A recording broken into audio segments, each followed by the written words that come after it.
During the Spanish-American War, African Americans had fought next to whites and were beginning to use their skills and newfound freedom to become respected, productive members in society.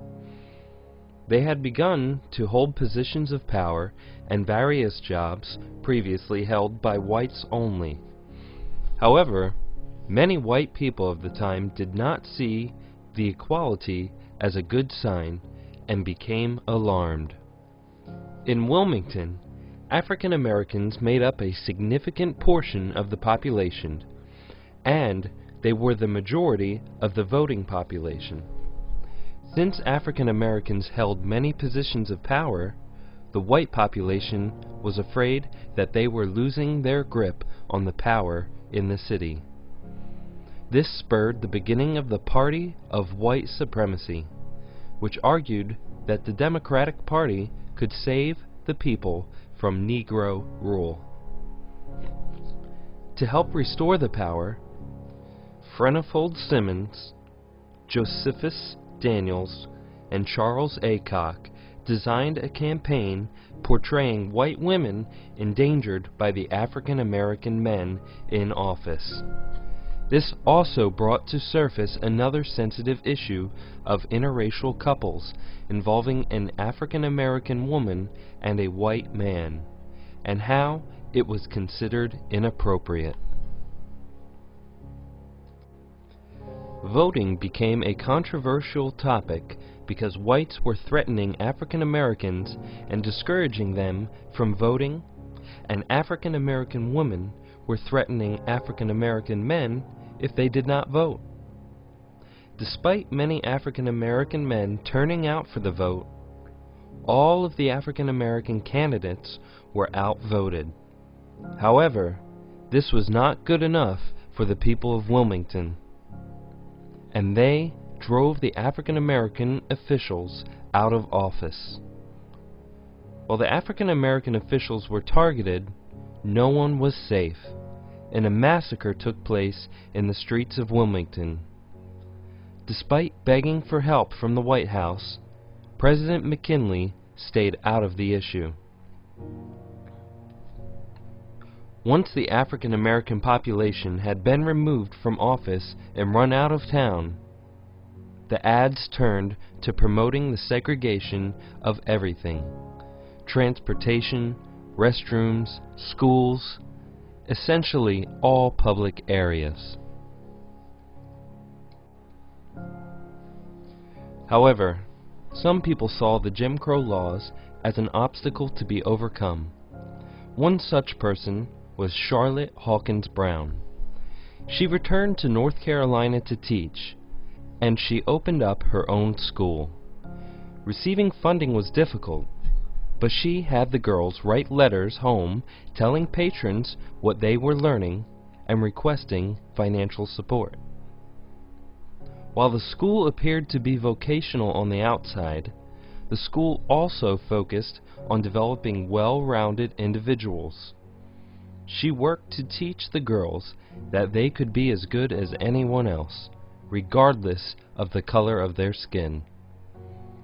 Within her school, she tried to shelter her students from the racism that surrounded them. While Brown tried to protect her children, many others were unfortunate and were given long, unfair punishments for petty crimes, and often forced to serve on chain gangs.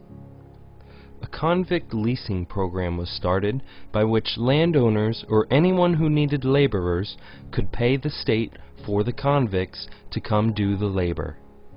It was almost the same thing as slavery, but under a different and crueler set of circumstances.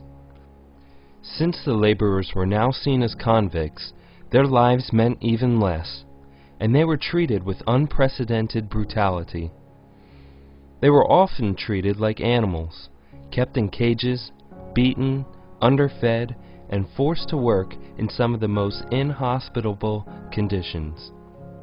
In fact, to keep up with demands, ridiculous sentences were passed.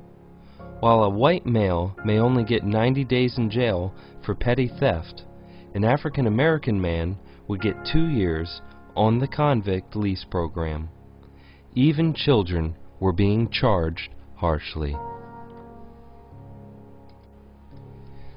Even though they were being subjected to a form of slavery that made it impossible to live without fear, they were able to come together. Their music and religion helped them unite and find solid ground in the face of uncertainty. In the early 1900s, New Orleans was considered a very liberal city. However, in the 1890s, Jim Crow came to New Orleans. One monumental case was Plessy versus Ferguson.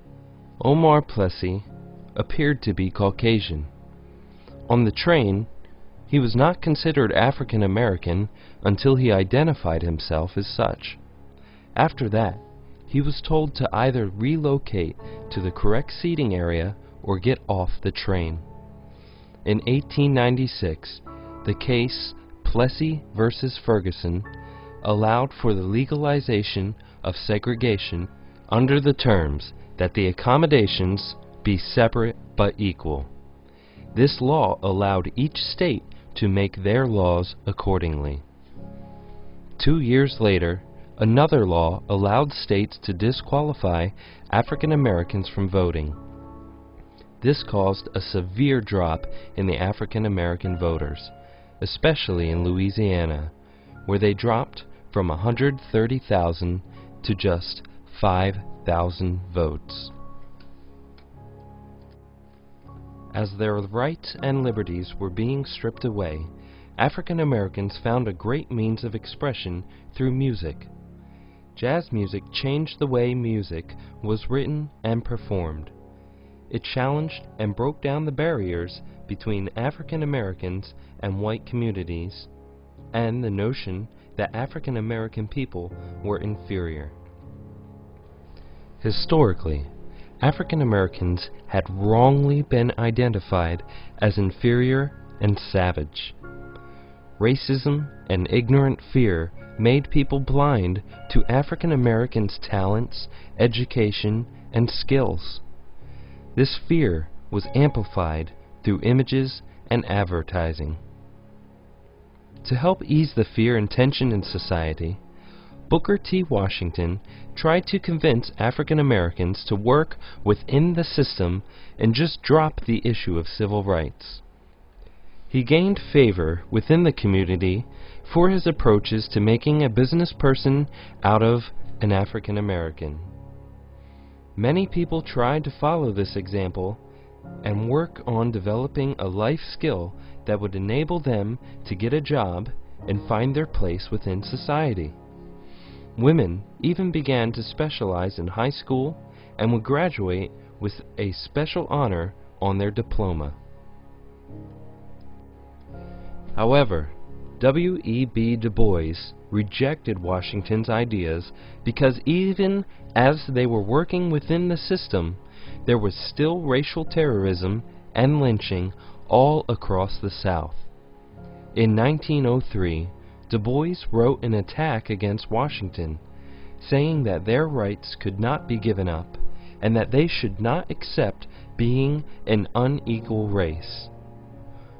Although Du Bois disagreed with Washington's ideas, Washington was still able to become one of the most influential African American men in America.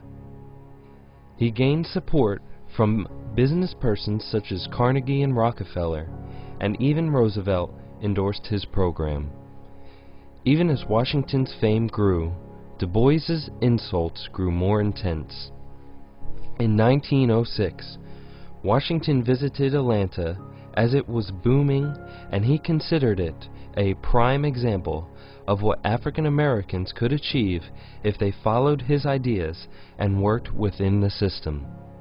Unfortunately, his image was constructed from only a few prominent cases of success, when in fact, Atlanta was one of the most segregated cities at the time.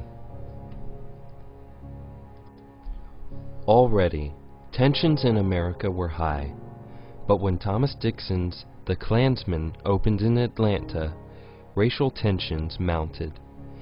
The Klansmen reinforced the idea of the lustful, savage African-American male preying on the innocent, young, white female. And in the play, the solution was the Klansmen, or the Ku Klux Klan. During the opening week of the play, the press reported several false accusations of rape. This caused mass hysteria, and a mob gathered in downtown Atlanta, leading to a massive riot of whites against the African Americans. When attacked, those who didn't fight were knocked down and beaten up, but those who tried to defend themselves were often killed. Walter White and his father lived in Atlanta at the time and were often mistaken as Caucasians. They prepared themselves in case the riot came to their house. Walter was only 13 at the time. This experience led him to become one of the foremost civil rights leaders in America. After the riot, Washington visited Atlanta to salvage the idea that African Americans could live in close proximity to whites working within the system. He tried to still use Atlanta as the ideal system, but Du Bois used this opportunity to show that it did not work. In 1910, Du Bois moved to New York, joined the NAACP, and became the editor for their publication, The Crisis. When he started writing for the publication, he supported Woodrow Wilson because he promised justice and fairness for African Americans, and Du Bois made it clear what the African American population expected from Wilson. However, after Wilson took office, 3 cabinet members were allowed to segregate their departments, and this enraged Du Bois. In 1915, The Birth of a Nation, the motion picture version of The Klansmen, was released. The NAACP launched a campaign to have it banned after outbreaks of violence in cities where the movie played. This film also caused a surge in membership for the Ku Klux Klan and gave Northerners an insight into the amount of racism the South experienced. The fight to have the movie banned and reduce racism was still going when Booker T. Washington died in 1915. Despite their differences, Du Bois praised his work, but also pointed out how little progress African Americans had made under his influence. When President Wilson declared war in 1917, Du Bois reluctantly supported him because he knew that the Army was not free from Jim Crow laws either. In 1917, the 24th Infantry, 3rd Battalion, a segregation of African American soldiers, was assigned to Fort Worth, Texas. At the time, the police were coming down especially hard on African American criminals. The soldiers who were stationed there dealt with non-stop harassment from the police for months and finally had enough. On August 27th, the soldiers mutinied and a riot broke out in the streets of Houston, leaving many dead. On December 11th, 1917, 13 men were tried and hung, some of which were arrested without cause or not told of their crimes or execution dates. One soldier even requested to be shot as a soldier instead of being hung, and that right was denied. These good soldiers, who had fought for America, had enough of racial discrimination. They decided to fight back, but at the cost of their lives.